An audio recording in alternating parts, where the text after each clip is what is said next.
Assalamualaikum warahmatullahi wabarakatuh. Perkenalkan, kami dari kelompok perencanaan dan pengelolaan destinasi pariwisata akan menjelaskan mengenai SDGs untuk Desa Wisata Malasari.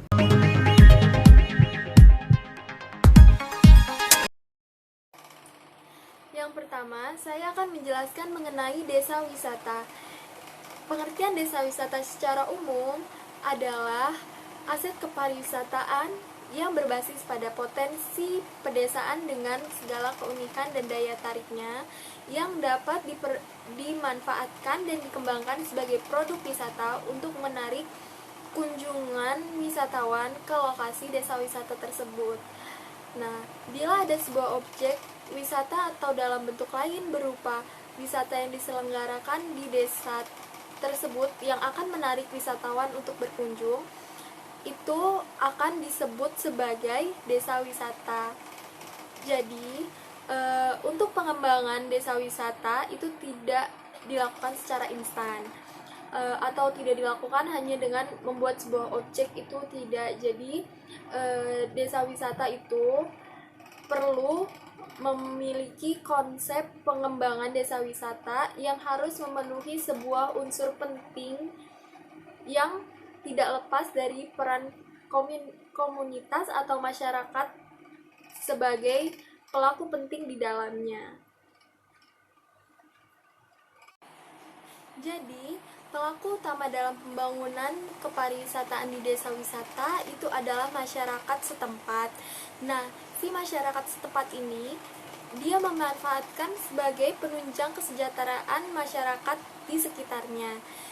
Jadi, dalam aktivitas sosialnya, sekelompok masyarakat itu berupaya untuk meningkatkan pemahaman tentang kepariwisataan dan ikut berpartisipasi dalam pembangunan kepariwisataan yang di wilayahnya atau di desa wisata tersebut.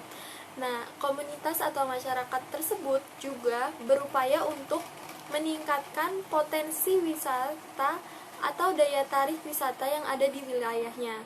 Nah, selanjutnya, komunitas atau masyarakat itu menyiapkan diri sebagai tuan rumah yang baik bagi para wisatawan yang akan berkunjung ke desa wisata tersebut. Jadi, ketika wisatawan datang berkunjung, itu masyarakat desa sudah menyiapkan diri sebagai tuan rumahnya dan mereka akan memberikan pelayanan yang terbaik untuk si wisata yang berkunjung tersebut. Nah, seluruh kegiatan yang dilakukan oleh komunitas atau masyarakat di desa wisata itu memiliki tujuan untuk meningkatkan kesejahteraan ekonomi masyarakat dengan menggunakan aset dan potensi yang mereka miliki.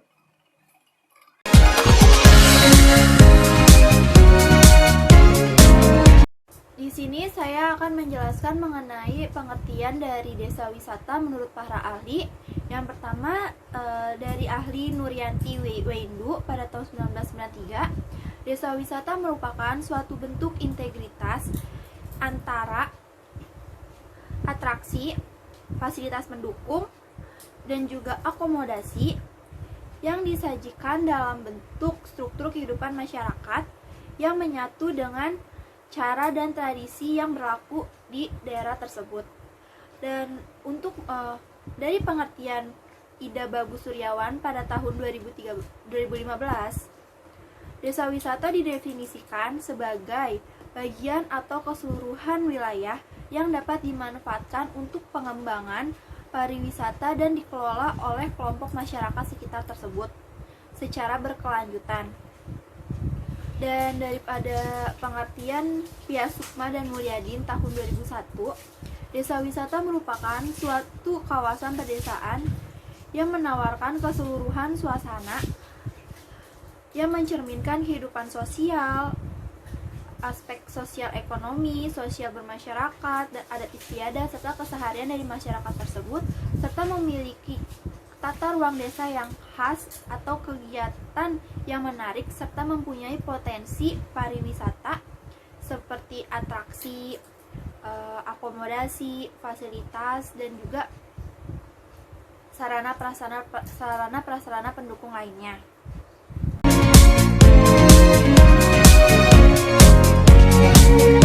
Di sini saya ingin sedikit menjelaskan tentang Desa Wisata Malasari. Desa Wisata Malasari ini salah satu desa yang terletak di kawasan Taman Nasional Gunung Halimun Salak. Secara administrasi masuk ke dalam Kecamatan Nanggung, Kabupaten Bogor, Provinsi Jawa Barat. Secara geografisnya, desa ini memiliki ketinggian rata-rata 800 sampai 1.800 meter dari permukaan laut dengan suhu rata-rata sekitar 22 sampai 30 derajat Celcius. Nah, desa ini memiliki iklim yang cukup sejuk. Kawasan desa Malasari ini hampir 80% terletak di dalam kawasan Taman Nasional Gunung Halimun Salak. Kawasan tersebut dikelola oleh TNGHS, yaitu sebagai kawasan konservasi atau kawasan hutan lindung, di mana dengan memiliki tanaman hutan hujan tropis dan digunakan untuk wisata alam, yaitu wisata alamnya baik flora, fauna, dan tampaknya yang berpotensi menjadi objek ekowisata. Daya tarik Desa Wisata Malasari ini merupakan kombinasi dari keindahan bentang alam dengan segala fenomena estetika yang menarik dan unik. Dengan kegiatan sosial media masyarakat tergambar dari sistem adat istiadat, pola kebudayaan, kearifan lokal, serta masyarakat pedesaan yang agraris. Pembangunan wisata Desa Malasari ini bertujuan untuk melestarikan suatu kondisi lingkungan yang memacu terjadinya pertumbuhan ekonomi lokal dengan prinsip-prinsip Community Based Tourism atau bisa disebut CBT, yaitu pembangunan kepariwisataan Desa Malasari ini dilakukan dengan semangat partisipatif langsung masyarakat untuk merencanakan, melaksanakan, dan mengelola kepariwisataan. Nah, itu dia penjelasan mengenai Desa Wisata Malasari. Untuk lebih jelasnya mengenai Desa Wisata Malasari ini akan dijelaskan oleh teman-teman saya. Terima kasih.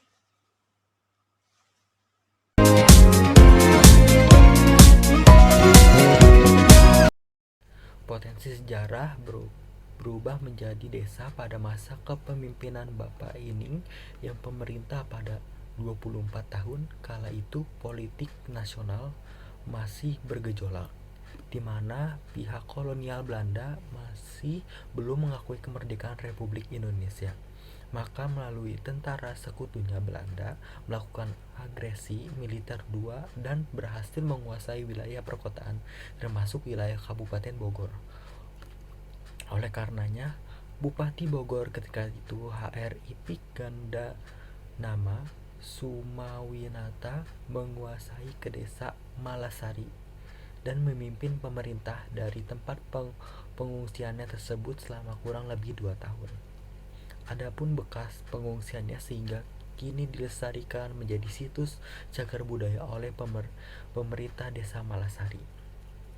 Yang keempat itu adalah konsep pengembangan Desa Wisata Malasari. Konsep pengembangan Desa Wisata Malasari ini mengusung konsep kelokaan dalam bentuk arsitektur bangunan, landscape kampung, pola aktivitas masyarakat, dan berwawasan lingkungan, dilandasi semangat partisipatif aktif masyarakat secara langsung dari mulai perencanaan, pengkoordinasikan, pelaksanaan, serta pengolahannya.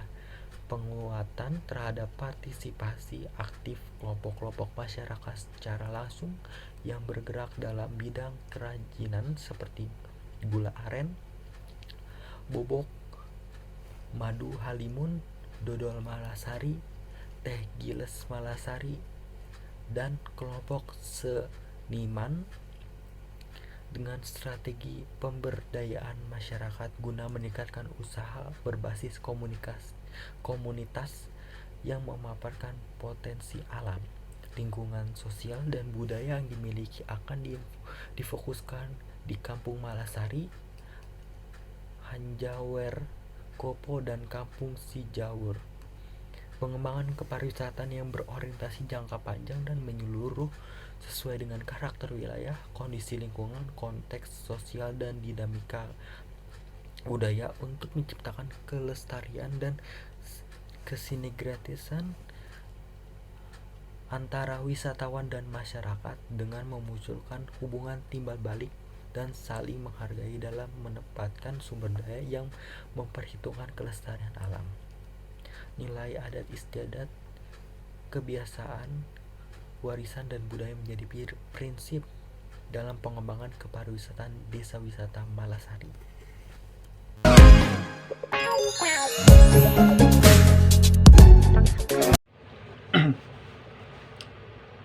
Saya Muhammad Fakhrudin akan menjelaskan tentang potensi wisata Desa Malasari. Potensi daya tarik alam. Desa Malasari memiliki beragam potensi wisata yang menarik untuk bisa dijadikan sebagai salah satu atraksi wisata.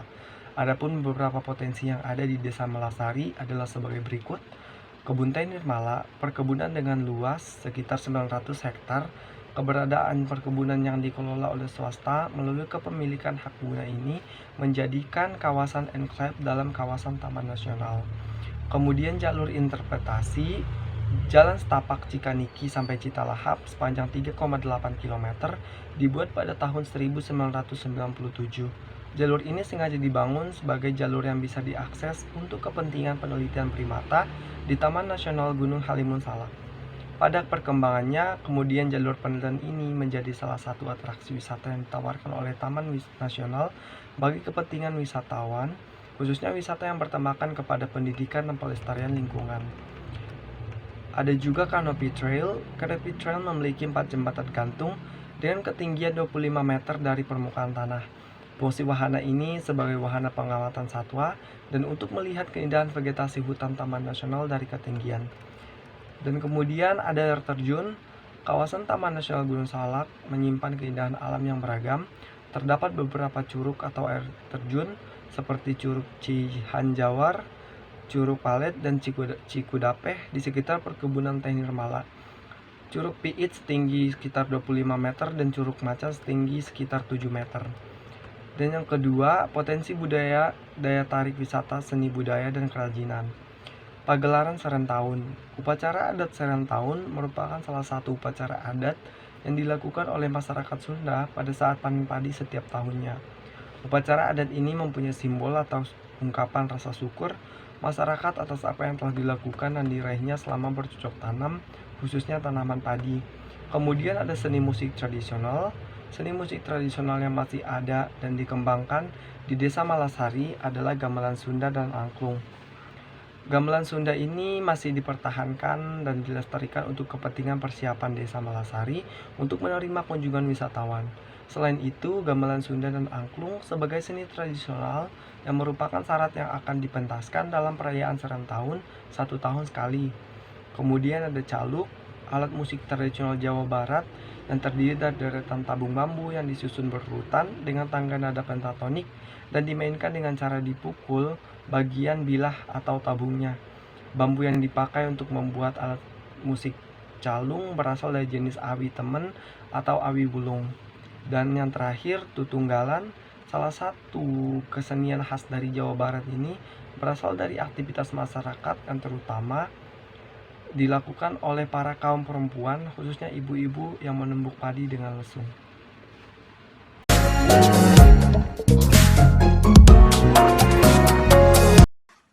Baik, materi selanjutnya yang kita bahas adalah 4 manfaat dari pengembangan desa sebagai desa wisata. Tentu dari pengembangan ini memiliki 4 manfaat untuk jangka pendek dan jangka panjang. Lalu bisa juga untuk sebagai contoh untuk desa-desa lainnya agar dijadikan sebagai desa wisata juga. Dan manfaat yang pertama adalah tingkat hidup masyarakat maju dan budaya serta tradisi dapat terlestarikan dengan dijadikannya desa tersebut sebagai desa wisata, karena setiap pengunjung yang datang akan selalu dilibatkan dan kita akan otomatis desa tersebut juga akan selalu melaksanakan kegiatan upacara adat budaya yang mereka miliki. Lalu untuk manfaat yang kedua adalah perekonomian bagi masyarakat pedesaan. Karena banyaknya wisatawan yang datang ke desa tersebut. Otomatis wisatawan tersebut membawa uang untuk keperluan mereka, entah itu penginapan, entah itu makan, atau bahkan cenderamata, yang dimana itu akan menjadi pemasukan untuk warga lokal atau desa tersebut, warga asli desa tersebut. Lalu manfaat selanjutnya adalah meningkatkan keberadaan industri kecil menengah. Ya, seperti yang tadi kita jelaskan, ada banyak sekali manfaatnya. Contoh, usaha-usaha kecil yang dimiliki oleh masyarakat seperti penjualan cenderamata, entah itu hanya sebuah kayu atau sebuah tongkat atau topeng, yang dimana itu adalah kelas menengah ke bawah, itu bisa akan lebih berkembang dengan banyaknya wisatawan yang datang karena dikembangkannya desa sebagai desa wisata. Lalu adalah promosi produk lokal, karena wisatawan tadi melihat budaya yang ada, adat yang ada pada desa wisata Malasari ini, maka otomatis wisatawan ini akan menceritakan, mendokumentasikan, dan mempublikasikannya ke media sosial mereka. Dan ini adalah cara paling efektif agar mempublikasikan dan agar banyak orang tahu tentang tentang produk-produk lokal yang ada pada desa Malasari. Baik, sekian.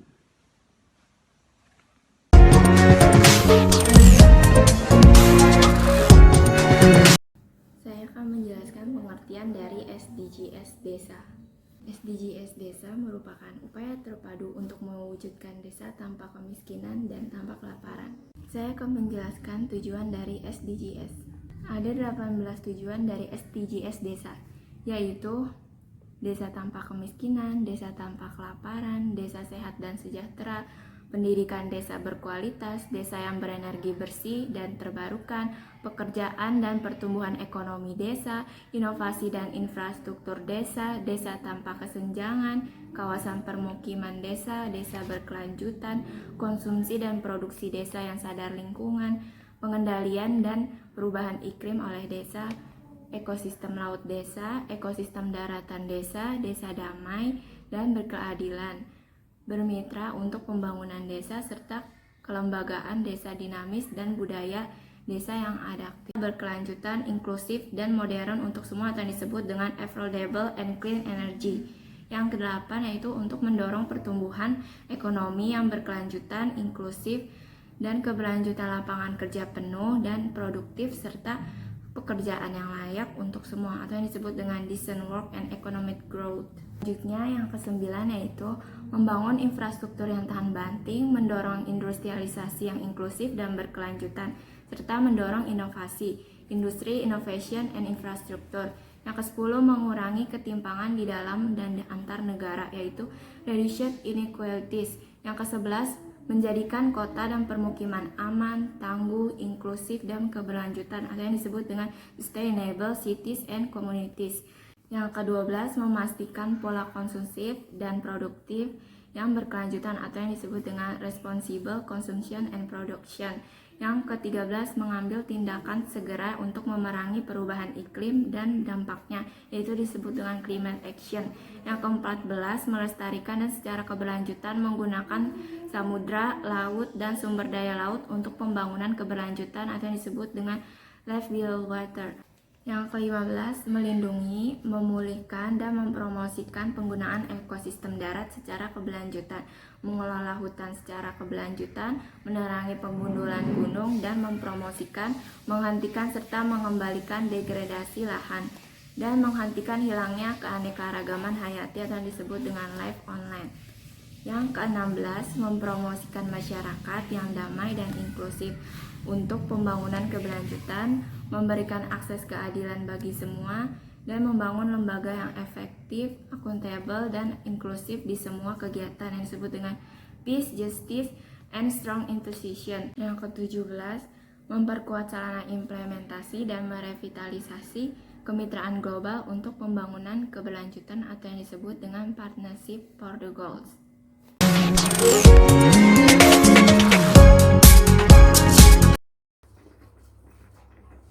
Saya akan menjelaskan mengenai SDGs desa yang ada di Desa Wisata Malasari. Yang pertama, tujuan SDGs ke-1 yaitu tanpa kemiskinan.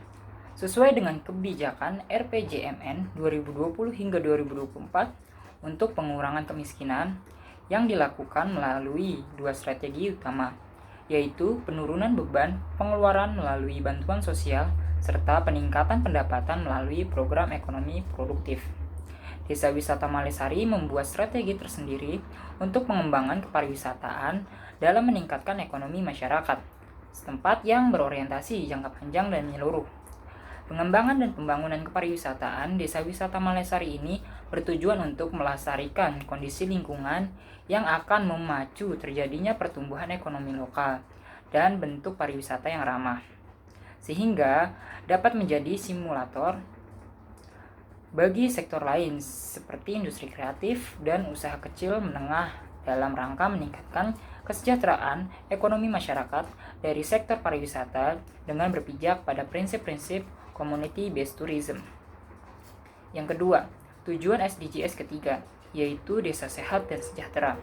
Di Desa Malasari terdapat 17 posyandu dan 2 puskesmas pembantu atau pustu sebagai perpanjangan tugas puskesmas Nanggung. Salah satunya Pustu Malasari yang berlokasi di Kampung Malasari, Desa Malasari, Kecamatan Nanggung, Kabupaten Bogor, yang baru selesai direhab pada bulan September dengan menelan anggaran sebesar Rp322.404.000 oleh CV Dila Pratama dengan melibatkan tenaga kerja lokal dalam pelaksanaannya. Yang ketiga, tujuan SDGs keempat, yaitu pendidikan masyarakat desa yang berkualitas.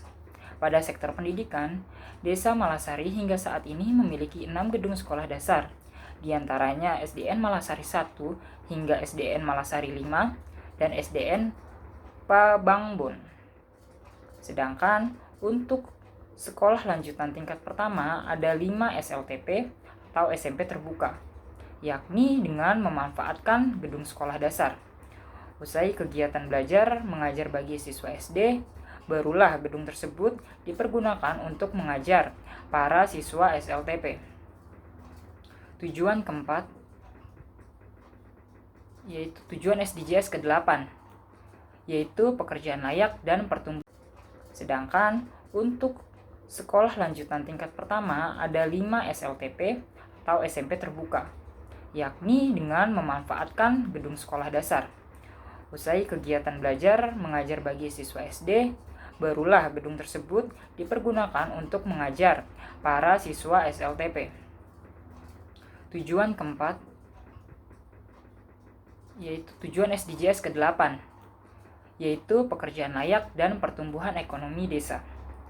Kebijakan RPJMN 2020 hingga 2024 yang sesuai adalah dalam rangka peningkatan nilai tambah ekonomi mencakup penciptaan pekerjaan layak dan pertumbuhan ekonomi adalah yang pertama, penguatan kewirausahaan, usaha mikro, kecil dan menengah atau UMKM dan koperasi.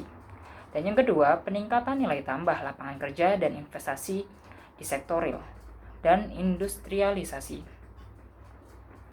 Dalam upaya meningkatkan ekonomi masyarakat Desa Wisata Malasari ini, pemerintah Desa Malasari bekerja sama dengan CV, Pesona Malasari, Perhutani, Taman Nasional Gunung Halimun Salak, dan masyarakat setempat yang tergabung dalam kelompok swadaya masyarakat untuk memanfaatkan potensi dan sumber daya yang banyak dimiliki di wilayah tersebut. Di antaranya sumber daya alam dengan membuat salah satu konsep desa wisata Malasari yang sudah berjalan, bahkan sudah mendapatkan surat keputusan kepala desa dengan nomor 144/14 SK.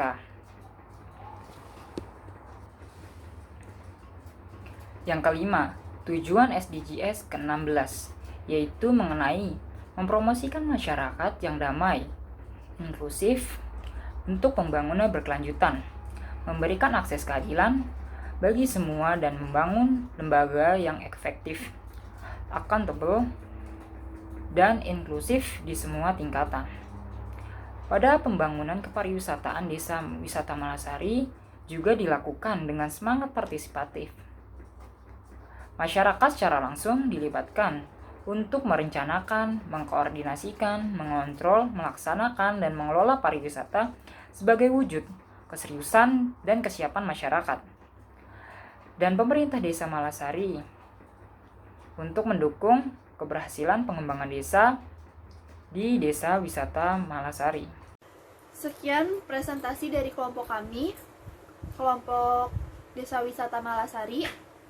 Video ini dibuat berguna untuk memenuhi persyaratan nilai dari ujian akhir semester mata kuliah Perencanaan dan Pengelolaan Destinasi Pariwisata. Wassalamualaikum warahmatullahi wabarakatuh.